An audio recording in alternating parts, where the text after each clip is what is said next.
বাংলা ভাষায় বলছি, এনআরসির নোটিশ রাজবংশকে দেওয়া হয়েছে, শীল পরিবারকে দেওয়া হয়েছে, মধুয়াদের উপর অত্যাচার হয়েছে, মহারাষ্ট্রে কুচিয়ে কুচিয়ে খুন করা হয়েছে, গুজরাটে অত্যাচার হয়েছে, রাজস্থানে হয়েছে, মধ্যপ্রদেশে হয়েছে, উড়িষ্যায় হয়েছে, গুরগাঁও তো এখনো অনেকে জেলে আছে।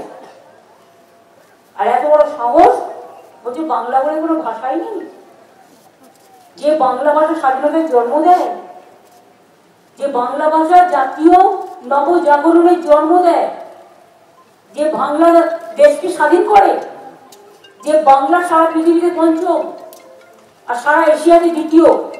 আমি অন্য ভাষা বলতেই পারি, আমার কোনো আপত্তি নেই, সবাইকে আমি সম্মান করি, কিন্তু আমার নিজের মা বলতে শেখা ভাষা আমি মা বলতে পারবো না, এটা কখনো হয় না। একটা শিশু জন্ম নিয়ে 5 মা বলতে শেখে। হ্যাঁ, মাকে কেউ মাদার বলে, কেউ আম্মা বলে, কেউ মাম্মা বলে, নানা ডাকে ডাকে, মা তো ভাই।